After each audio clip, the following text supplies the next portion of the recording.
Let's go back to the American elections. A lot of your calls coming in, a lot of your texts and messages about Joe Biden apparently refusing to step down as Democrat candidate after that presidential debate performance. Let's talk to John Scardino. He's Vice Chair of Democrats Abroad UK and joins us now. Good morning to you, John. Good morning. How are you? Very well indeed. Thank you so much for joining us. Look, we've had all these reports that everyone was suddenly going, whoa, look, this is how bad it is. This isn't just a cleverly edited video by the Republicans or someone on Twitter. This isn't a one-off. No one believes it was Joe Biden having a cold. No one believes it was because of jet lag. He'd flown back into the country 12 days before this presidential election debate. It's embarrassing that that's what's claimed. Do you think there is any possibility that Joe Biden is going to be talked into standing aside? Well, I mean, he said quite clearly that he's considering what his next step is going to be. And I think that we just have to wait and see what he's going to decide. I think has he said that? We're told sources have claimed that he has said that to people. He has said publicly that he's not leaving. Oh, no. I mean, yeah. So let's be clear. He and others around him, including the head of the Democratic Party, have said very clearly, I am running, Joe Biden is running, Joe Biden is our candidate, et cetera. And let's be very honest with you, because I mean, Julia, I have to, if I might step back for just a second. I was a little hesitant about coming on your show because there's so much news going on right now, and I thought, well, I'm just gonna get it in the neck here. But I have to compliment you that I've been listening to you and the callers that are coming in, many of whom are very much like me. I've been living in the UK for quite a long time, many years. I've had children who were born here, maintain my U.S. citizenship, and go back to the U.S. quite often. So it's really interesting to hear some of their comments. And I was prepared to come on and say, come on, answer the question. I'm sorry. I was just saying, I was prepared to come on and say, why aren't you giving Donald Trump this kind of scrutiny that you're doing to Biden? And listening to the show, I think that, in fairness, you are to a certain extent. So, well, Donald Trump ain't the story right now. I get heaps of people in my audience being very cross with me about how critical I am of Donald Trump. The issue is the Democrats.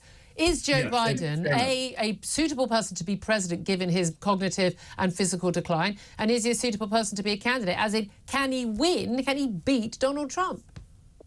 Well, I think this is what he's weighing up. I mean, what he has said for sure, you probably heard the clip that he gave when he spoke to the Democratic Governors Association in the last day or so. And he said, I screwed up. This was not a great performance. I messed this up.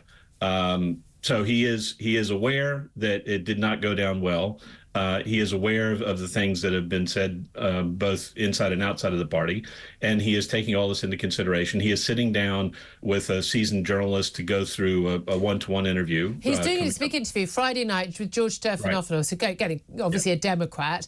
Now, the thing is, he can't, as a journalist, give him a completely soft ride. He's not going to have an autocue there, but he may well be being prepped. It depends whether or not they want to. Look, you know as well as I do, there's no reason whatsoever why Joe Biden's staff in the White House would have pushed for and agreed to this presidential debate being so early unless there was a reason behind it. And I said before the debate, and I'm still convinced of it now, they did it because they wanted to expose just how bad he was in a way for 90 minutes. It could not be covered up, not be excused, not be explained away.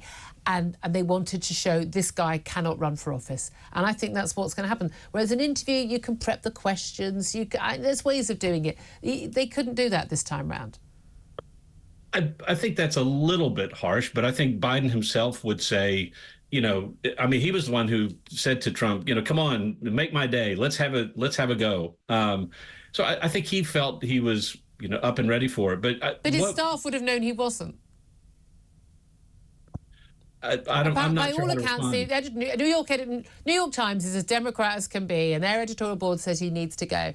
And they've got news stories. We've got people, Bernstein. I mean, got people who really know their stuff pointing out that it's that lots of aides are saying this is not unusual behaviour from Joe Biden. And like many people with cognitive decline, they have moments when they're completely all there, and then they have moments when they're not there. You cannot have your finger on the nuclear button. You cannot be the leader of the free world in that scenario. Well, and again, I do want to answer that, but again, wouldn't you say the same thing about Donald Trump? I mean, aren't you Yes. questioning his abilities? Yes, I mean, I think he's completely unfit for public office. Yes, yes. but I Thank you. Okay, completely now, understand why someone right now looking at those two men would go, you know what, I'll vote for Donald Trump. At least he knows who he is and where he is most of the time. Well, but to go back to Biden to try to answer your question, I would disagree that this is a setup by the senior staff to put him out there and expose him. I do think that's why would they agree to it otherwise? Well, I just think that that's a little harsh and cynical. Well, why would they agree to it otherwise? They've worked with him all day. They know what he looks like. They know how he behaves. Why would you agree to that debate? Well, normally in September. He's not even the official candidate. You agree to a debate in June. July, August, they're going to be, the two candidates going to be formally, made the candidates. Why would you do it so early? Biden is the candidate. Biden has been the candidate, and Biden is as the president, he is the leader of the party. So he makes the decisions, and he is making the decision now about whether to run or not to run. Well, that's it. He can't be pushed out. And look, let's say there was a vote by his cabinet, and then Kamala Harris takes over. I don't think anyone thinks that's a real bet. But genuinely, there is now some talk that maybe Kamala Harris is the best alternative if he does decide to step down. What do you rate of Kamala Harris's chances against Donald Trump? Because I reckon they're about zero. Again, fairly harsh, but I respect that. Have you heard her speak? Assessment. That's your assessment. So, listen, she has been doing the things that vice presidents are supposed to do, which is to support the president. She has not been in the limelight in the way that Joe Biden has. We don't know her as, the public, the voters don't know her as well as they know Biden. Biden is an incredibly loved, admired, and respected president. He has been incredibly successful. Who is past his time. Shouldn't people who care about Joe Biden and care about America, shouldn't they say, Joe, time to go, mate? But there's an awful lot of love and respect, and you've seen the signs where people have posted everywhere, said, we love you, Joe, hope that you'll reconsider your position. So, I mean, he is incredibly admired. People love their grandparents. Doesn't mean they think they should be running the free world. Hang on. Let me answer your question, because it was a fair one. But he has an incredible record of accomplishment, and people wanted to see that. His supporters, of which I am one big one, would like to see that repeated again for another 4 years. Now, back to the vice president. She's not well known. She has run for president, as you may recall. She did really badly. In 2020, but she is a seasoned. She was the prosecutor in California. She has a record of success. She has been doing the things that vice presidents do, which are working on gun safety. She's been out working on. They gave her the border. They gave her the border. They knew she'd mess it up. Oh, come on. She's got lower approval ratings than him. She was chosen because she's a woman and she's black and mixed race. That's the only reason why, which is why she's no sodding good, because choosing people based on those irrelevant credentials is the reason why. John, we're going to have to leave it there.